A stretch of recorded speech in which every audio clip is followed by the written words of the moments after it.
और सर अब बहन मायावती जी को लेकर के आप क्या सोचते हैं? बहन जी तो जब वो हार जाती हैं तो फिर दोबारा घर से नहीं निकलती हैं। जब जीत जाती हैं तभी वो विधानसभा में जाती हैं। उसके बाद इनका ये रिकॉर्ड है। और उन्होंने क्या किया रखा है जानते हैं? उनका जो महल है, उस महल में बाहर जो दरवाजे हैं, वो दरवाजे लॉक कर रखे हैं और ऐसी चाबी लगा रखी है कि ना आकाश को देना है, ना आनंद को के पास रहेगी। वो चाबी तो सिर्फ बहन जी ही के पास रहेगी। और उन्होंने एक काम, दरवाजे लॉक कर रखे हैं, मकान में खिड़की और झरोखे होते हैं, उसमें भी उन्होंने पर्दा लगा दिया है, रुई ठूस दी है कि कोई उधर से झांके ना, कोई देख ना सके मुझे।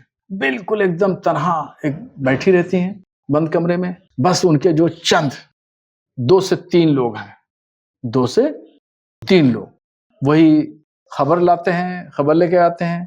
एक यूट्यूब चैनल बना रखा है, वो देखती रहती हैं बस। इसके अलावा उनकी कोई दुनिया नहीं है। वो बाहर की दुनिया देखना ही नहीं चाहती हैं। उन्होंने चारों तरफ से सारे दरवाजे बंद कर रखे हैं, पैक कर रखे हैं। वो भी ट्विटर खेल रही हैं।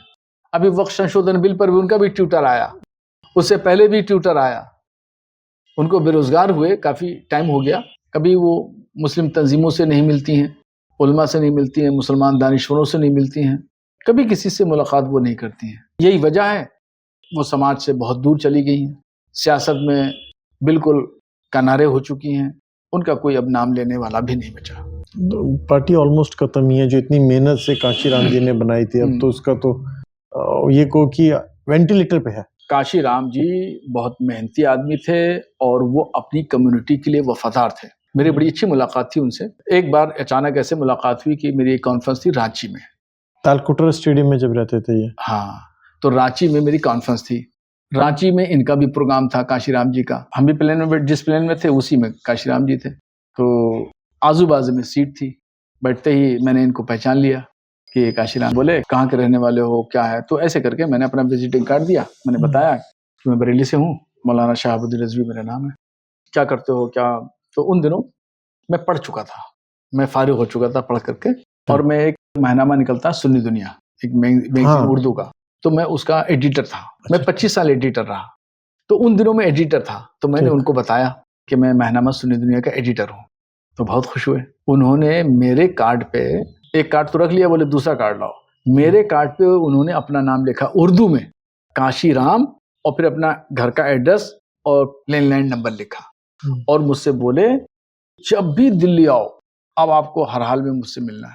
तो मैंने वादा कर लिया। फिर मेरा जाना हुआ 2-4 महीने बाद दिल्ली। मैं काशीराम जी से मिला। मायावती थी। मुझे आधा घंटा हो गया, तो आधा घंटे बाद मैंने कहा इजाजत दीजिए। उन्होंने मुझे नहीं छोड़ा, बोले नहीं बैठिए, आपसे बात करने के में मजा आ रहा है मुझे। 2.5 घंटा उन्होंने मुझे बिठाया। इस दौरान उन्होंने मायावती जी से कह के कुछ खाने पीने का भी, चाय वगैरह मंगवाया। हम लोग बातें करते रहे। मायावती जी आती थी चली जाती थी, आती थी चली जाती। फिर खैर वो इस तरह मेरी काफी उनसे मुलाकातें रही। वो बहुत मेहनती और जुझारू आदमी थे और कहते क्लियर था। हाँ बहुत, और एकदम बिल्कुल उन्होंने दलितों को एक मकाम और एक हैसियत दी। और उसका फायदा, उनके आंदोलन का, उनकी मेहनतों का फायदा पूरा का पूरा बहन जी ने उठाया और उठा रही, आज भी उठा रही।